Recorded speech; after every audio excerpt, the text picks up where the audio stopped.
얼마 전이었어요. 이 89세 된 집사님이 계셨는데 이 집사님께서 목사님 그러고 저를 찾아오셨습니다. 그래서 예 집사님 뭐 무슨 하실 말씀 있으십니까? 그랬더니 이 집사님께서 가슴 철렁한 이야기를 하시는 거예요.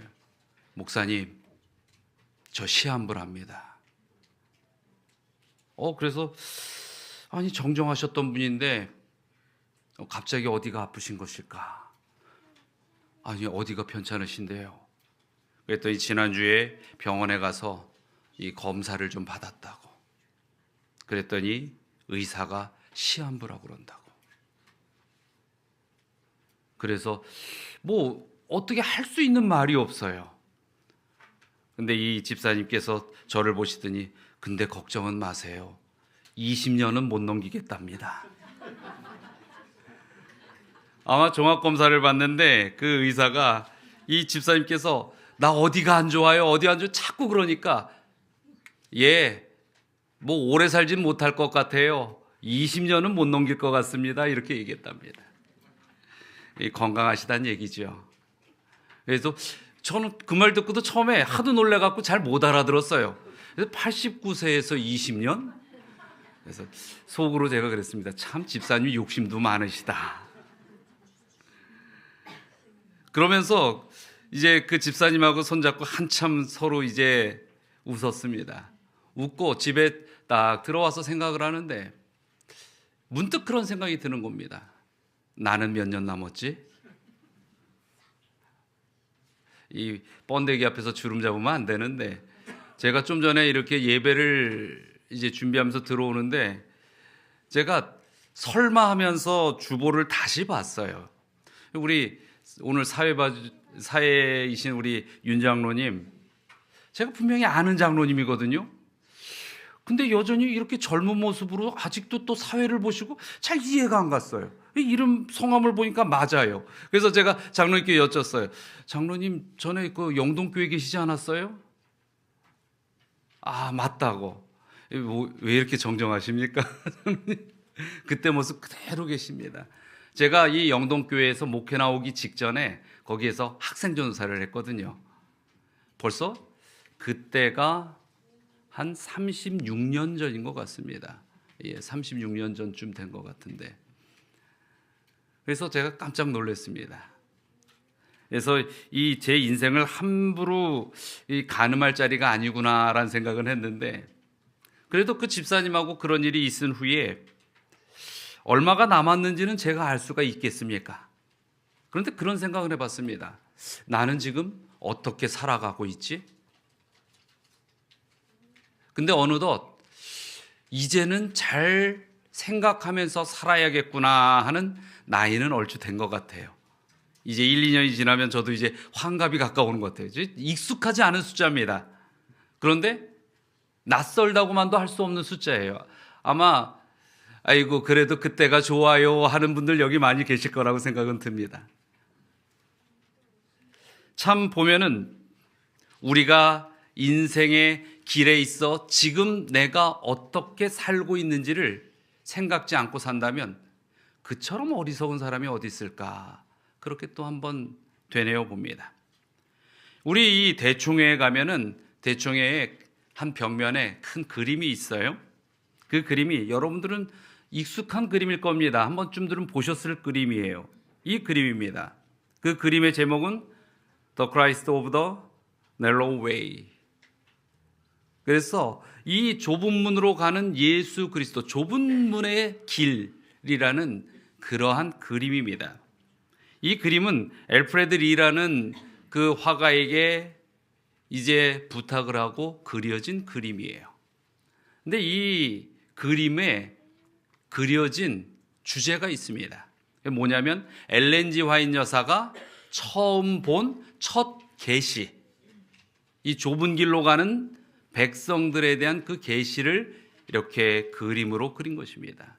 여기에 보면은 이 재림교회의 초대 선각자들도 있고 또 여러 이 종교개혁가들, 또 그 가운데에 한 줄기 선으로 이어져 있는 곳에는 수많은 성도들이 하늘을 향하여 걸어가는 모습들이 그려져 있습니다.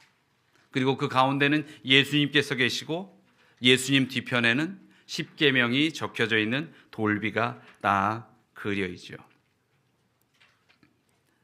그 가느다란 하늘로 가는 좁은 문을 향하여 걸어가는 길에는 수많은 성도들이 걷고 있는데, 그 그림을 보면서 제가 이렇게 물끄러미 보면서 생각을 해봤습니다.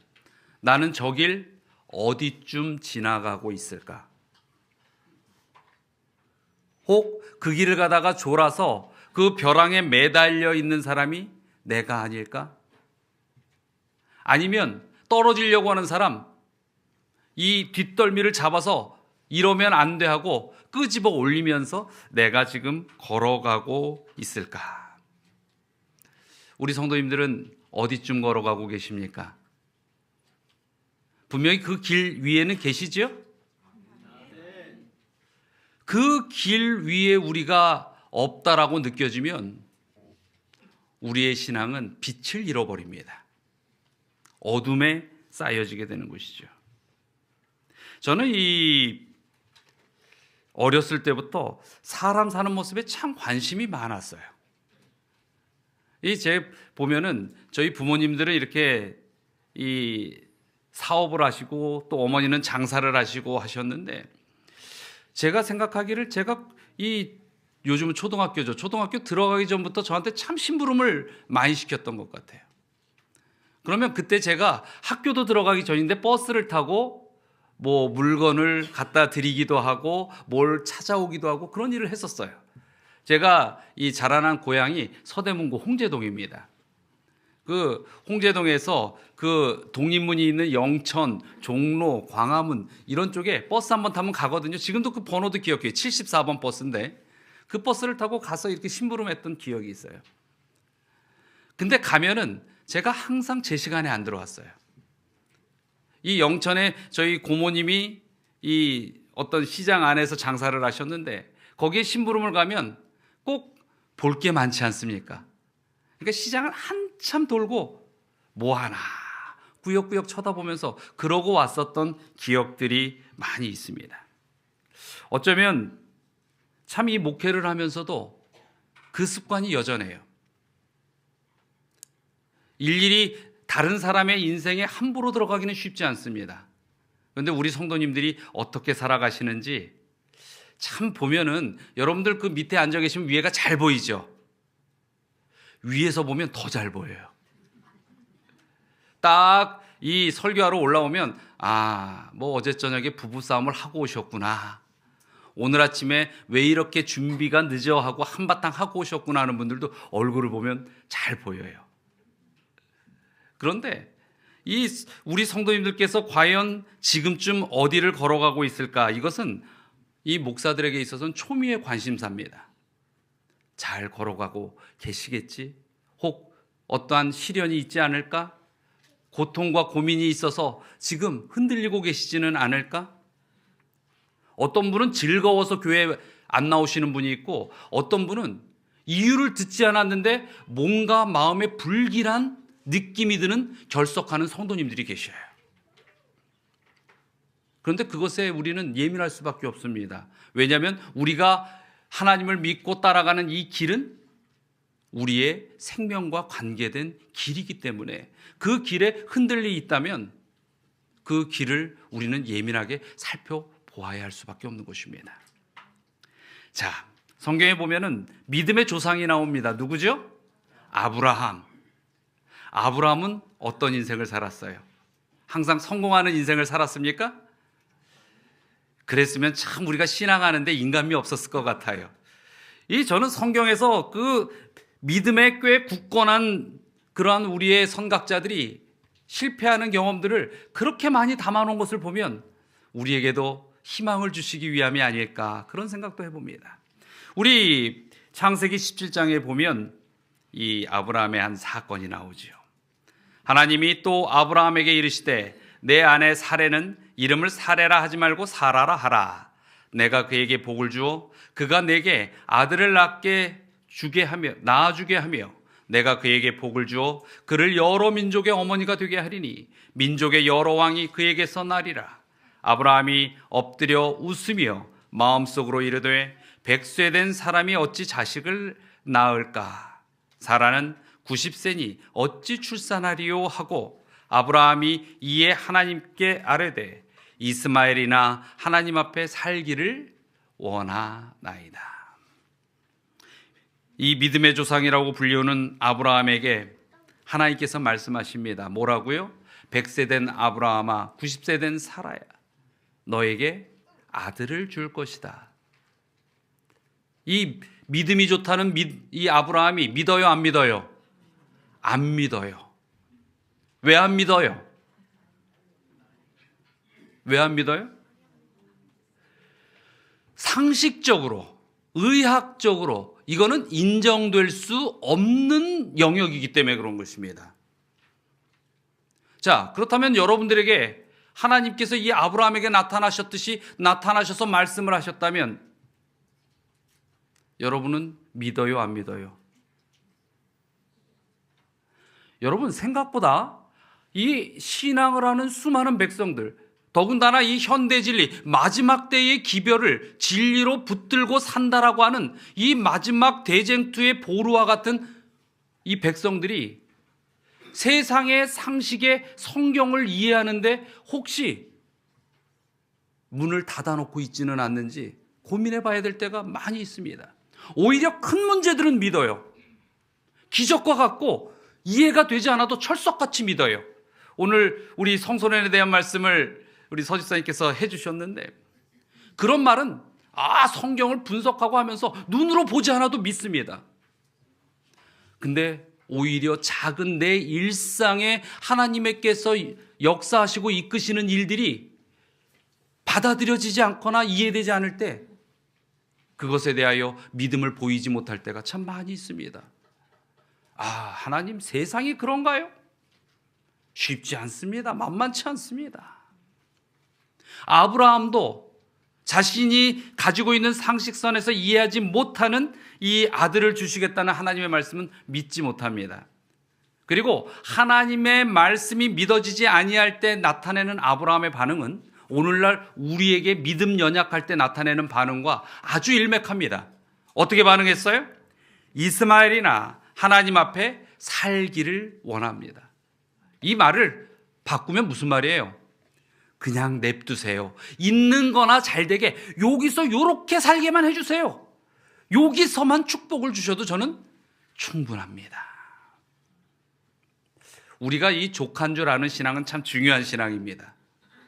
그러나 이 땅에서 가지고 있는 것들에 대하여 그것을 지키기 위하여 족한 줄 알고 사는 믿음은 차원이 다른 믿음이에요. 우리는 하나님께서 주시고자 하시는 영적 선물에 기꺼이 욕심을 내고 살아가야 하는 백성들인 것입니다. 이 땅에 있는 것들에 만족하고 살아서는 안 된다는 것이죠. 아브라함에게 하나님께서 계획하신 그 역사가 있어요. 그 생애가 있었던 것이죠. 그러나 아브라함은 그게 불가능해 보였습니다. 그래서 그냥 살겠다고 이야기하는 것입니다. 그냥 이렇게 잘 살게 해주십시오라고 이야기하는 것입니다. 어떻게 사는 게 맞습니까? 이해되지 않아도 하나님의 이끄시는 그 길로 살아가는 게 맞아요? 내가 이해하는 범주 안에서 축복이 가득하게 살아가는 것이 맞습니까? 우리는 이 땅에 대한 상식을 성경을 기준으로 가지고 있어야 할 백성들입니다. 어떤 사람은 그렇게 이야기합니다. 인생이라는 것은 시간의 레일 위를 달리는 것과 같다. 시간은 흘러갑니다. 레일 위에 기차가 지나가듯이 그 시간은 흘러갈 수밖에 없다는 거예요. 그러나 흘러가는 곳마다 나타나는 상황과 장소는 같아요, 달라요? 다른 것입니다. 시간에 우리는 이해를 할 때에 그 흐름의 속도와 머무는 장소를 포함하고 있다는 것을 이해해야 됩니다. 그래서 이 안식일을 뭐라고 해요? 시간 속의 지성소라고 이야기하는 거예요. 안식일은 일주일 7일에 한 번씩 돌아오는 시간이에요. 그러나 그 시간은 시간으로 족한 것이 아니라 하나님의 구분된 지성소의 역할을 한다는 것입니다. 그래서 우리는 우리의 생애 속에 우리의 시간의 속도와 우리가 머무는 환경, 장소에 임하는 내 삶의 태도가 아주 중요한 신앙의 모습이라는 것을 깨닫고 계획하며 살아가야 한다는 것입니다. 여러분에게 있어서 시간이 빨라요, 느려요? 빨라요? 이 시간은 빨리 지나갈까요, 늦게 지나갈까요? 모두에게 주어진 시간은 똑같을지 몰라요. 시침은 1초에 한 칸씩 지나가고 있습니다. 그러나 느끼는 시간은 달라요. 어떤 분은 지겨워 죽겠고, 어떤 분은 야, 한 시간이 이렇게 쉽게 후딱 지나갔어? 근데요, 똑같은 물리적 시간이 같을지라도 실제로 시간을 느끼는 것이 다르다고 하는 것입니다. 한 번은 영국에 있는 미국의 펜실베이니아 주립대에서 라우라 클레인이라는 교수가 실험을 했어요. 흡연자와 흡연하지 않는 자가 느끼는 시간, 누가 더 길게 느낄까요? 쭉 뇌파와 모든 조사를 딱 해봤더니 흡연하는 자는 10초를 15초로 느낀대요. 근데 흡연 안 하는 사람은 그냥 10초를 10초로 느낀다고 그래요. 그래서 이 흡연하는 사람은 그 시간이 아주 여유롭고 넉넉하고, 그래서 흡연하는 사람들이 그 늘어지는 느낌이 좋아서 흡연을 한다고 하는 것입니다. 또 영국의 맨체스터 대학에서 60명의 학생들을 가지고서 또 이렇게 실험을 해봤대요. 영화 볼 때와 시험 칠 때, 또 이 어떤 클럽에 가서 춤을 출 때와 또 컴퓨터 게임을 할 때, 이럴 때의 시간을 가만히 보니까 시간이 평소보다 어떻게 느껴요? 더 신나고 이런 상황에 놓여 있을 때 빨리 지나간다는 거예요. 그런 것에 반해서 재시험을 칠 때, 그리고 지루한 영화를 볼 때, 그리고 사람이 앞에 밀려가지고 줄을 서서 기다릴 때, 그때는 자신이 느끼는 시간보다 훨씬 더 길게 느껴진다고 하는 것입니다. 색깔에도 시간의 차이가 있다고 그래요. 자, 우리가 신호등을 보면 무슨 신호가 있습니까? 파란 신호가 있어요. 또 무슨 신호가 있어요? 빨간 신호가 있습니다. 어떤 게 더 짧게 느껴질까요? 파란색과 빨간색. 파란색이 더 짧게 느껴진답니다. 그래서 우리 운전하시는 분들은 가끔 경험합니까? 빨간불을 이렇게 쳐다보고 있으면 뭐라고 그래요? 왜 이렇게 신호가 안 바뀌어? 근데 그게 과학적인 이유가 있다는 것입니다. 물리적인 시간은 똑같지만 사람들이 느끼는 시간의 개념은 달라요. 자, 가장 이 시간의 길이에 대해서 예민한 것이 있죠. 어린 사람이 시간을 빨리 느낄까요? 나이 드신 분들이 시간이 빨리 간다고 느낄까요? 예, 이건 뭐 이구동성으로 진리죠? 예. 근데 실제로도 이 30세 이전과 30세부터 60세에 있는 분들과의 시간의 이 느낌의 차이는 완연하게 다르답니다. 보통 40%에서 50%까지의 그 시간의 차이가 난다고 하는 것입니다. 그런데 이 모든 것이 하나의 우리가 집중해야 되는 것은, 우리가 살아가면 살아갈수록 시간은 어떻게 한다는 거예요? 빨리 지나가고 있다는 것입니다. 그렇기 때문에 이 빨리 지나가는 시간을 우리가 어떻게 살아야 할지를 생각하는 것은 늦춰서는 안 되는 것이라는 것입니다. 어렸을 때는 조금 시간을 놓쳐도 남은 시간이 많은 것처럼 느끼지만, 이제 나이가 들어갈수록 그 시간을 놓치면은 다시금 내가 지금 해야 할 일을 하지 못하는 시간에 이르러 온다는 것입니다. 여러분, 신앙의 시간은 어떻습니까? 그래서 매 순간 결심하고 매 순간 내가 어떻게 걸어가고 있는지를 정말 성령의 도심으로 점검하지 않으면 안 되는 것이 우리의 신앙의 시간이라는 것입니다. 이 시간들이 모이면 뭐가 됩니까? 그것이 일생이 되고 그것이 역사가 되는 것이에요. 그럼 여러분에게 그 40년, 50년, 60년, 70년, 80년 살아온 그 모든 장관 시간의 기억들을, 그 역사들을 다 기억하십니까? 생각보다 이 시간들은요, 사건으로 기록된다는 거예요. 기억된다는 거예요. 우리가 60년 전 일이라도 뭐는 기억해요? 사건은 기억해요. 어떤 일이 그때 있었지.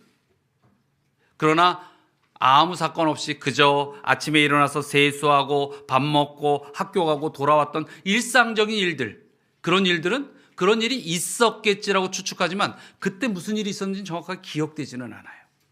그래서 이 시간은 무엇 속에 기억된다? 사건 속에 기억된다라는 것입니다. 그럼 여러분의 신앙에 어떤 기억들이 남습니까? 여러분이 신앙을 온전히 하는 데는 아주 중요한 두 가지가 있어요. 한 가지는 하나님과 경험되는 사건이 있어야 한다는 거예요. 그 사건은 무슨 사건이겠습니까? 하나님의 임재하심과 역사하심이 내 생애에서 작용하는 것들을 느끼고 체험하는 경험이에요. 신앙은 경험되어져야 한다는 것입니다. 그 사건이 없으면 내가 신앙을 하는데 신앙을 했는지 밥 먹고 그냥 저냥 시간을 보내며 살았는지 우리가 스스로 그 감동을 느끼지 못한다는 것입니다. 그리고 그 위의 차원의 신앙이 있어요. 그게 뭔지 아세요? 사건이 없어도 매 순간 감사하는 거예요. 그게 한결같은 신앙입니다. 어제도 이 품성에 관한 말씀을 잠깐 드렸는데 이게 더 중요해요. 사건이 없어도 변함없이 하나님과 동행하는 하나님의 백성의 삶. 여러분, 매일 하나님을 만나는 경험을 그래서 뭐 하지 말라는 거예요? 포기하지 말라는 거예요. 처음 초신자들은 그 사건의 신앙 속에 하나님께 뜨거운 마음을 가져옵니다. 아, 하나님이 이런 분이야? 목사님하고 성경 공부하니까 정말 놀라워. 예언이 이런 것이었어? 진짜 성소가 이런 것이었어? 안식일이 이런 것이었어? 그 깨달음이 내 뇌리 속에 사건이 되고 그것이 하나님에 대하여 나를 이끌어가는 힘이 되게 하는 것입니다.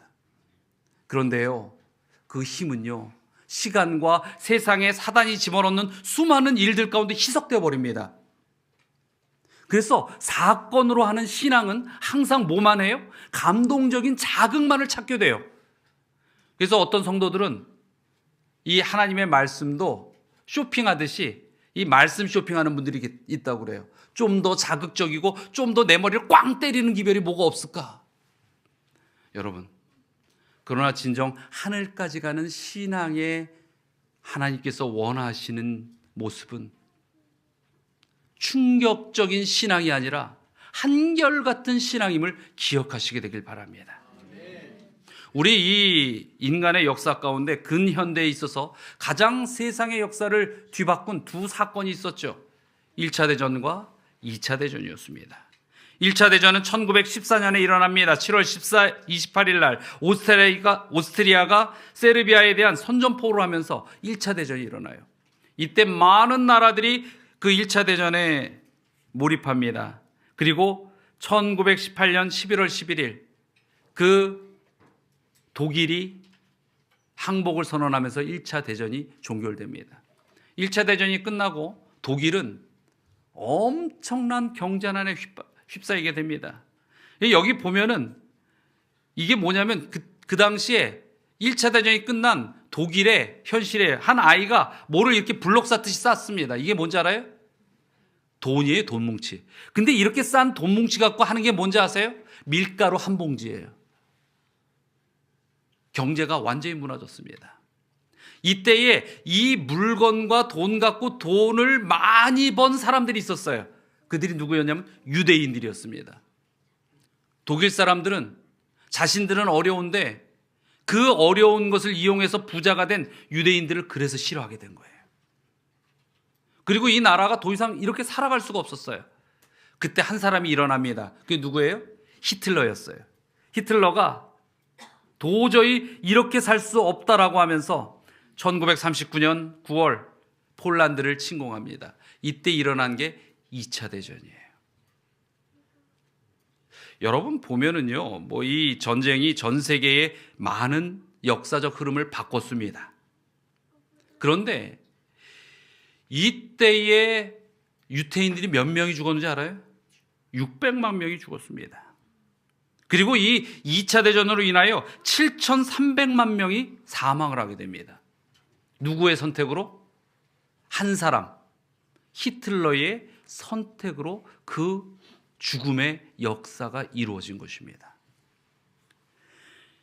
여러분, 이러한 역사, 한 사람의 잘못된 판단으로 전 세계가 혼란 속에 빠지는 이러한 역사는 반복됩니다.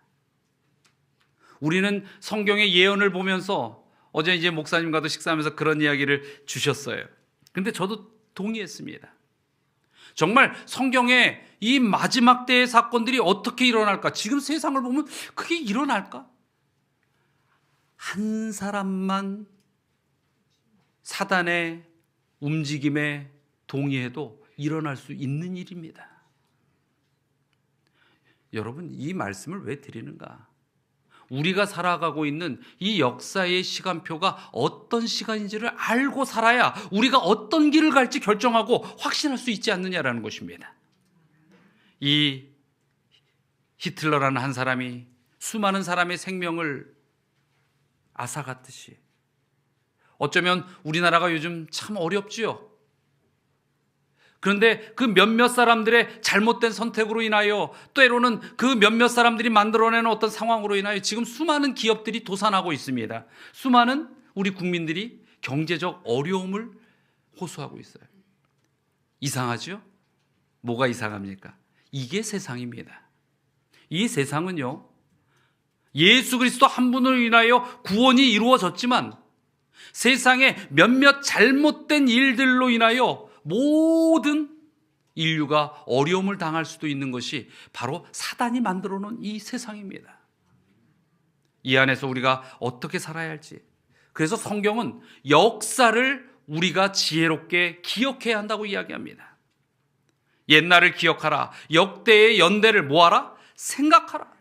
성경은 인류의 역사를 보여줬습니다. 우리가 이 인간이 만들어 놓은 역사에 대하여 무관한 사람들이 아닙니다. 그러나 그 인류의 역사 가운데서 뭘 봐야 합니까?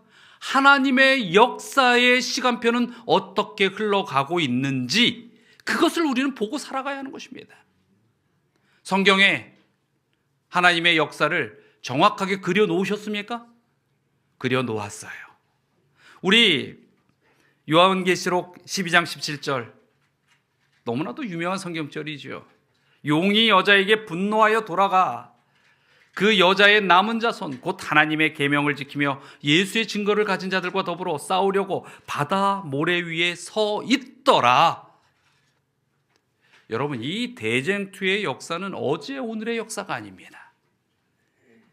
이 사단이 아담과 하와를 거꾸로 들인 그 직후에 하나님께서는 우리를 살리기 위하여 대쟁투가 일어날 것을 우리에게 보여주셨어요. 그리고 언약으로 승리를 약속하셨습니다.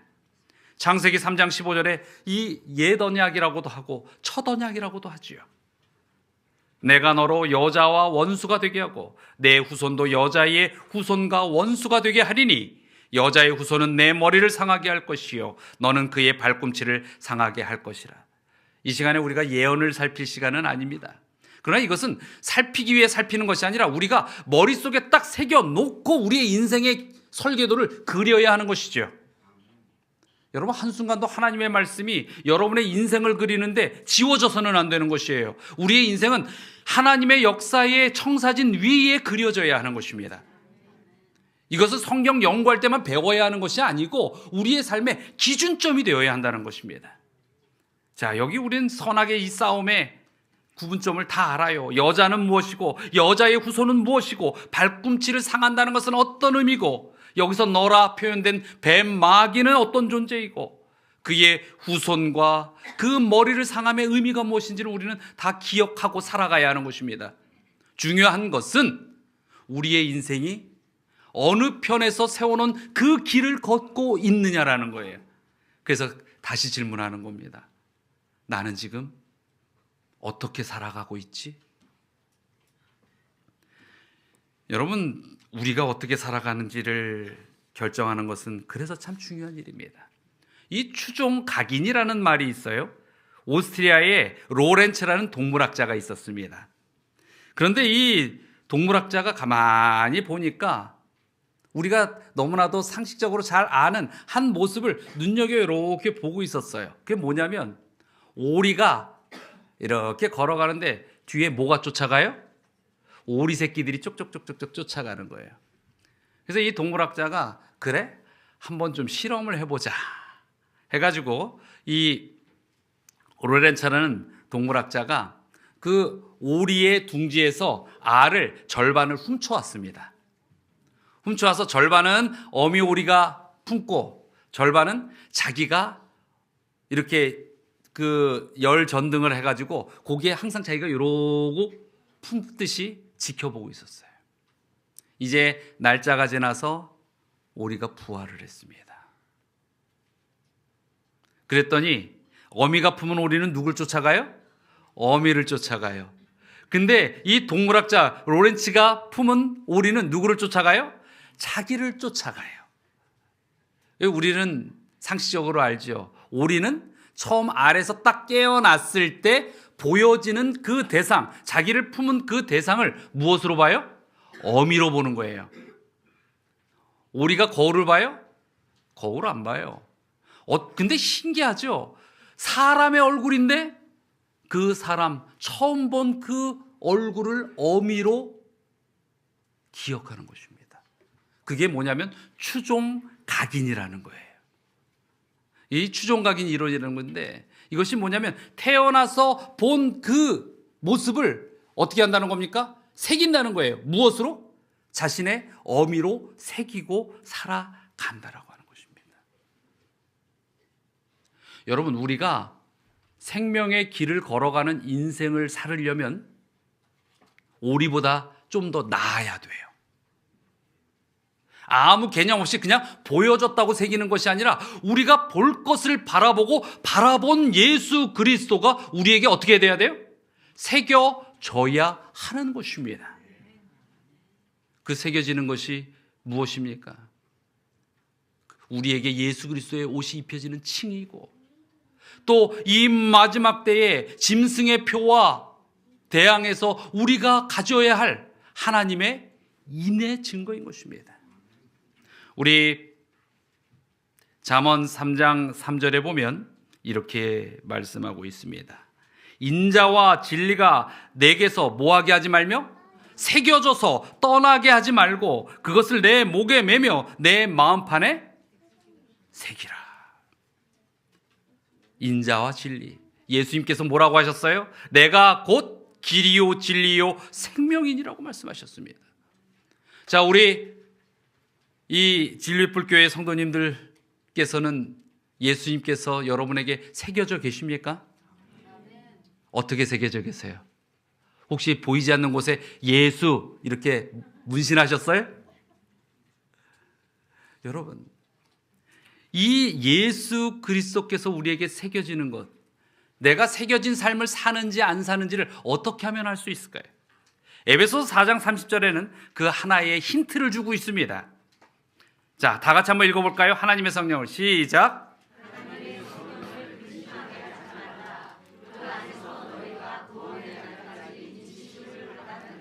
예, 성령을 통하여 인치심을 받았는데 인치심을 받지 못하고 인침이 지워진 사람은 뭐하는 사람이라는 거예요? 거꾸로 이 성경을 풀면 성령을 뭐하게 하는 사람?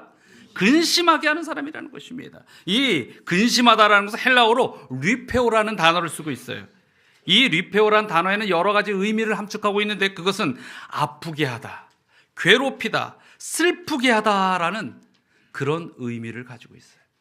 다시 말씀드려서 하나님을 믿기로 예수 그리스도의 십자가를 믿기로 결심하였음에도 불구하고 각인되지 아니한 삶은 어떤 사람이라는 거예요? 성령을 슬프게 하는 사람, 성령을 근심하게 하는 사람, 성령을 아프게 하는 그런 사람이라고 하는 것입니다. 사단은 우리에게서 성령이 분리되기를 바랍니다. 성령께서 우리에게 역사하지 않기를 바라는 것이 사단이 이 마지막 백성들에게 행하는 유혹과 핍박의 모습인 것을 우리는 알아야 하는 것입니다. 그렇다면 어느 때 성령이 가장 슬퍼할까요? 우리 이 살아남은 이들 366페이지에 보면 이러한 말씀으로 우리에게 설명을 주고 있습니다. 첫째 천사의 기별을 배척했을 때로부터 여러 교회는 서글픈 변화가 일어났다. 진리를 거절당하자 오류를 받아들여 소중히 여겨졌다. 하나님께 대한 사랑과 하나님의 말씀에 대한 신뢰가 점차로 식어갔다. 교회들은 하나님의 성령을 근심하게 하였으며 성령은 교회에서 거의 거두어진 바 되었다. 여러분, 성령께서 떠나가는, 성령을 우리가 밀어 배척하고 성령과 분리된 삶을 사는 그러한 교회와 성도의 모습은 무엇을 거절하는 백성들이라는 거예요? 진리, 하나님의 기별, 생명의 말씀을 버리는 것입니다. 그리고 나에게 필요한 말씀들만으로 뽑아 재배열해서 믿고자 하는 것입니다. 여러분, 성경이 변합니까? 안 변합니다.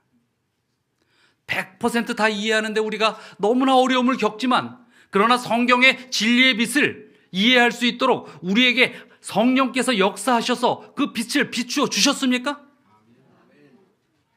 여러분, 진리 횃불의 의미가 무엇이에요? 그 의미 아니겠습니까? 진리가 높이 들려 세상을 밝혀주는, 어두움을 다 사라지게 하는, 여러분은 그 진리의 깨달음 안에 있는 백성입니까? 그러면 그 진리의 원칙이 여러분의 삶의 표준이 되고 선택의 기준이 되셔야 합니다. 이 마지막 때의 백성들에게 있어서 가장 힘든 일이 있다면, 진리는 진리대로, 삶은 삶대로 분리하려는 욕구가 자꾸 치밀어 오르는 모습들인 것입니다. 우리가 좀 더 하나님의 진리에 가까운 길을 걸어가야 합니다. 우리 보면은, 그래서 우리가 진정으로 이 예수 그리스도와 성령의 인도하심 가운데에 우리의 진리를 새기고 따라가는 추종 각인의 삶을 살기 위해서는 우리에게 있어서 명확한 선택과 용기가 필요합니다.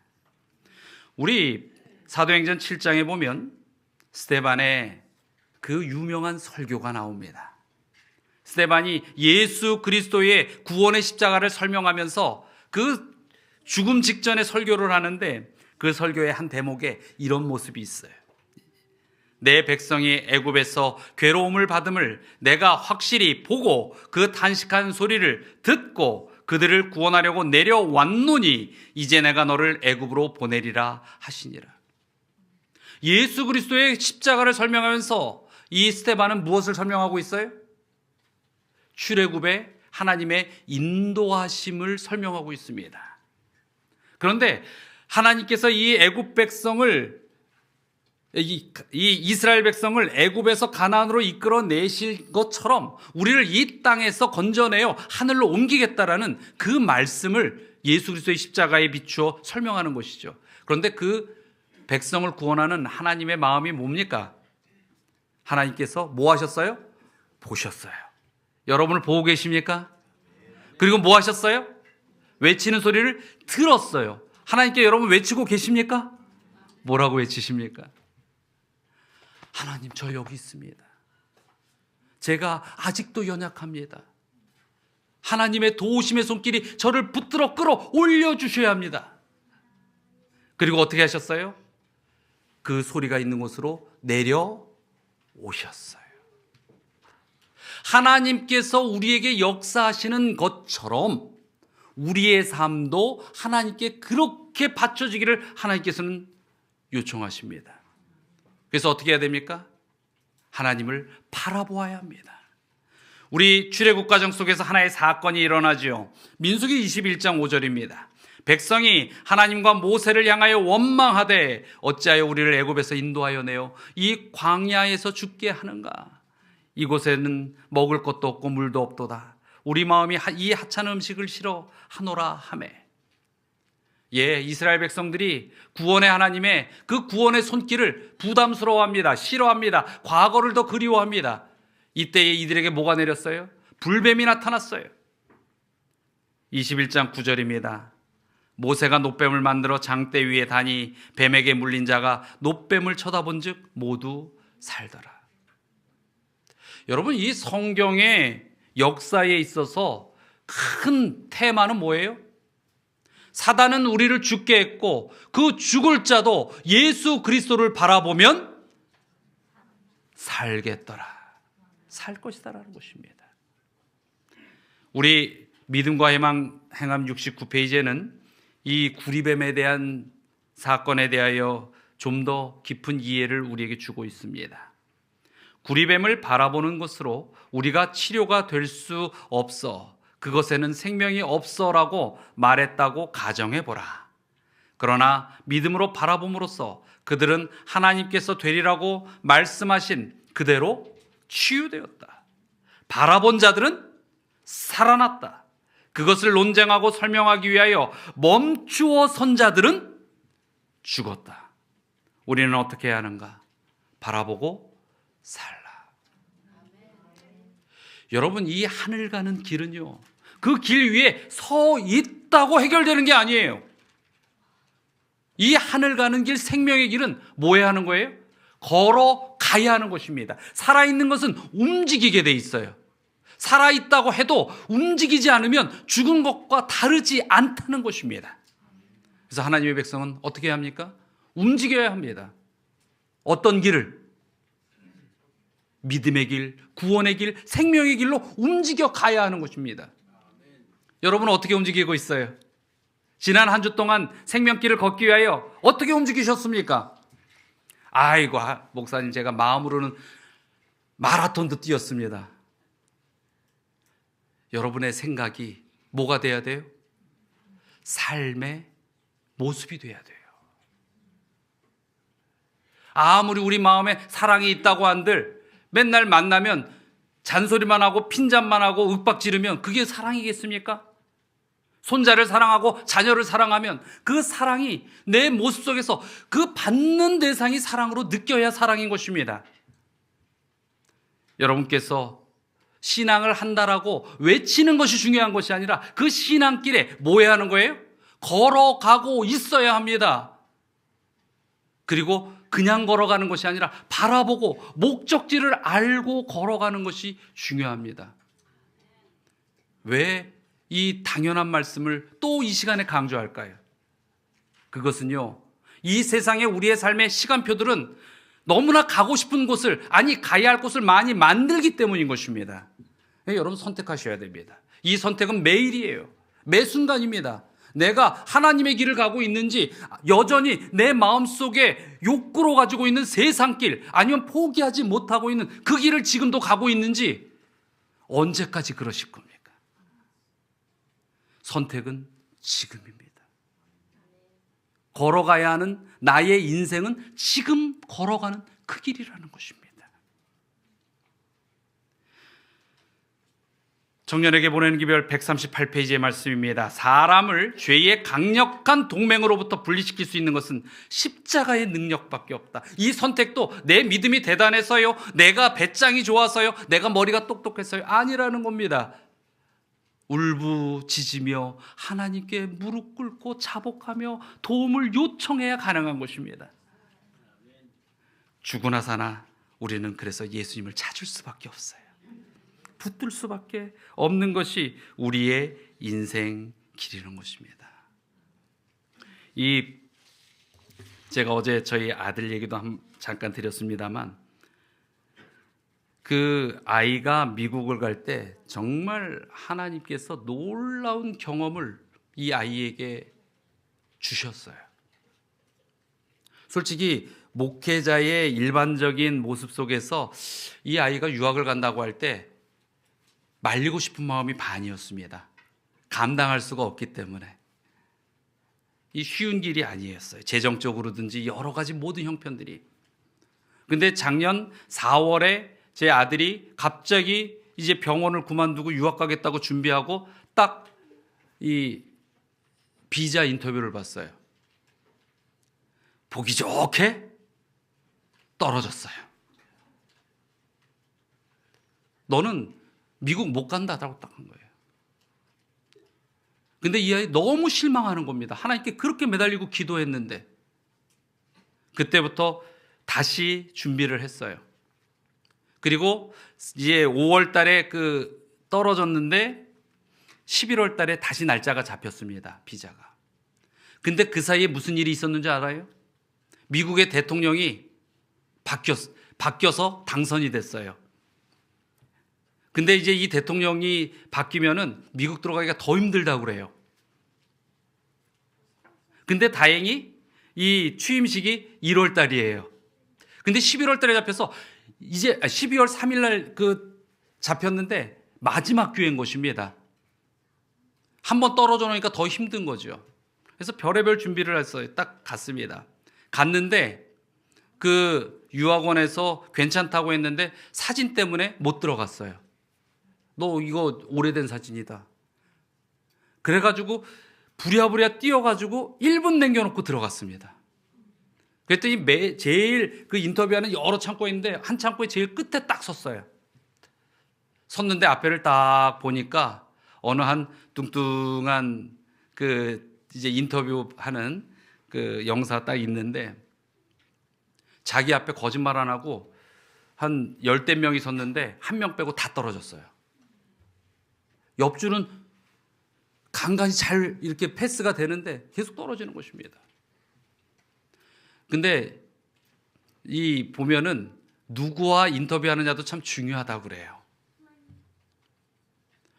이제 이 아이가 이제 정신이 거의 나가는 겁니다.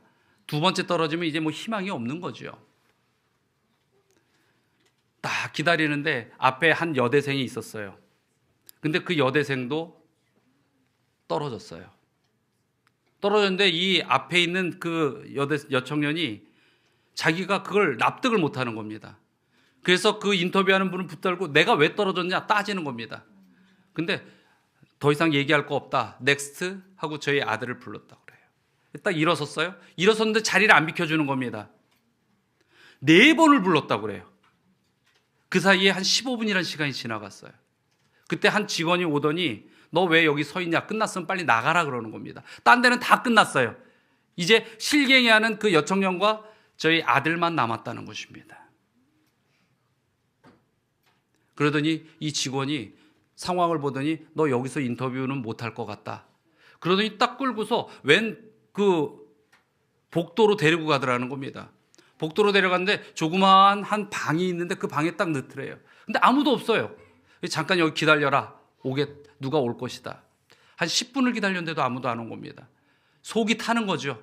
이미 모든 면접은 다 끝났는데 한 10분쯤 지나니까 어떤 이제 미국인 남자가 들어오더라는 것입니다. 근데 이미 정신이 다 나가고 뭘 해야 될지 다 잊어버렸어요. 그래서 이야기합니다. 나한테 10분만 줄 수 있느냐. 그랬더니 앞에 있는 분이 얘기합니다. 너도 날 기다려줬으니 나도 기다릴 테니까 천천히 마음 정리해라. 그래서 한 5분 정도 기도하면서 준비하고 이제 됐다고. 이제 다 됐냐? 아, 됐습니다. 그리고 딱 서류를 이제 펼쳐보기 시작했어요. 한마디도 안 하고 일단은 서류를 쭉 보더니 이제 드디어 질문을 하는 것입니다. 뭐라고 질문했을까요?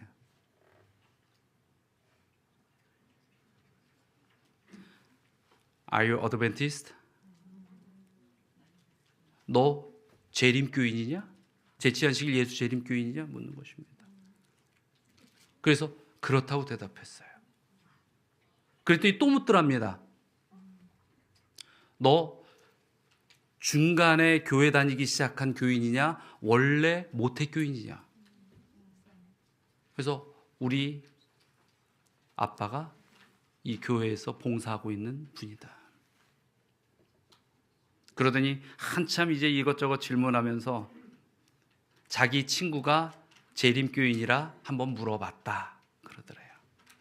그러더니 마지막에 축하한다. 내가 해줄 수 있는 건 이거밖에 없다 하고 통과에 다시 사인을 찍어줬다고 합니다. 근데 제가 보기에는 친구가 재림교인인데 모태교인이었더니 이렇게 물어볼 수 있는 그거는 우리 교인들만의 독특한 문화예요. 뭐 저도 그분이 우리 교인인지 아닌지 그건 잘 모르겠습니다. 그것 때문에 통과시켜줬는지 어쩐지 그것도 잘 모르겠습니다. 제 아들이 그 비자가 통과돼서 좋다고 신나서 지금 이야기 드리는 게 아니에요. 제 아들이 전화를 딱 했어요. 어떻게 됐니? 통과됐다는 얘기도 하지 않고 저한테 전화했을 때 첫 마디가 그였습니다. 아빠, 하나님은 확실히 살아계셔. 여러분, 하나님께서는 우리의 길이 실패로 갈지 성공으로 갈지 오른쪽으로 갈지 왼쪽으로 갈지 이 세상에서 어떤 길로 가든지 하나님께서는 그걸 우리가 중요하게 보지 않기를 바라실지 몰라요. 더 중요하게 봐야 되는 게 뭐예요? 너의 인생길에 내가 함께 하고 있다는 걸 네가 느끼고 있느냐, 그걸 깨닫게 해주시길 원하시는 것입니다. 저는요, 제 아들이 그 비자가 되고 안 되고 인생에 있어서 중요할 수도 있겠지만 그게 뭐가 중요합니까? 더 중요한 건 그 아이의 마음에 하나님께서 나와 함께 계시다는 것을 느끼게 해주신 하나님의 손길이 중요한 것이지. 여러분, 생명길이 무엇입니까? 내가 하나님과 함께 살아가고 있다라는 것을 느끼고 걸어가는 길입니다. 그 길 포기하시겠습니까? 그 길을 포기하지 마시기 바랍니다. 야고보서에 있는 말처럼 우리 인생은 잠깐 보이다가 없어지는 안개와 같은 인생이라는 것입니다. 이 땅에 머물러 있는 적을 두고 사는 인생은 말이지요. 그러나 우리가 어디 가서 모자랬다, 내 인생 이만큼 화려하다라고 떠드는 게 아니라 15절처럼 얘기하는 것이 하나님께서 원하시는 답이라는 것입니다. 뭐라고요? 너희가 도리어 말하기를 주의 뜻이면 우리가 살기도 하고 이것이나 저것을 하리라. 그렇게 말하고 살면 얼마나 좋겠니? 라고 이야기하는 것입니다. 주의 뜻이면. 며칠 전에 몇몇 목사님들과 함께 갑자기 공짜표가 생겨서 연극을 하나 보게 됐어요. 어떠한 캐톨릭 신부들이 나와서 하는 어떤 그런 연극처럼 이렇게 꾸며진 것인데, 제가 하도 이제 요즘 잠을 좀 못 잘 일이 있어갖고 못 자갖고 피곤해서 저는 잤어요. 그냥 보는데. 자는데 거기에서 한 대사가 귀에 싹 들어오더라고요. 그러면서 한 배우가 이렇게 얘기하는 겁니다.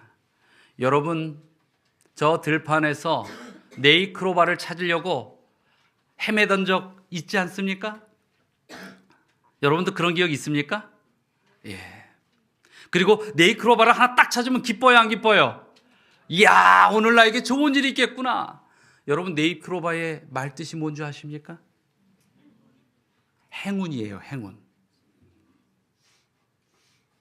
그러면서 그 배우가 그런 얘기를 해요. 우리가 이 세상에 맨날 뭔가 아주 우리가 펄쩍펄쩍 뛸 만한 기쁜 행운과 같은 일들이 일어나기 위하여 이 세상 땀 흘리면서 찾아다니고 살지는 않습니까? 그러면서 한마디 질문을 합니다. 여러분, 세입 크로바의 꽃말은 뭔지 아십니까? 행복입니다. 제가 알고 있던 얘기예요. 근데 저도 그걸 잊고 살았어요. 근데 보니까 저도 행운을 쫓아서 네잎크로바 뭔가 이렇게 번쩍번쩍 보여주고 싶은 특별한 것을 찾아서 살아가지는 않았나? 아니요. 행복은 지금 여기 우리가 하나님과 함께하고 있는 우리의 이 삶 모든 것이 행복입니다. 중요한 것은 행복 안에 있는데도 행운을 찾아 헤매지 마시고 행복하게 사시는 우리 성도님들이 되시기를 바랍니다. 우리 로마서 11장 29절에 분명히 말씀하셨습니다. 하나님의 은사와 부르심에는 후회하심이 없느니라. 우리 진리의 불교회 성도님들을 부르신 하나님의 마음에는 후회가 있을까요, 없을까요? 없으십니다. 하나님을 쫓고 살겠다는 우리 성도님들의 삶은 후회가 있을까요, 없을까요? 없습니다.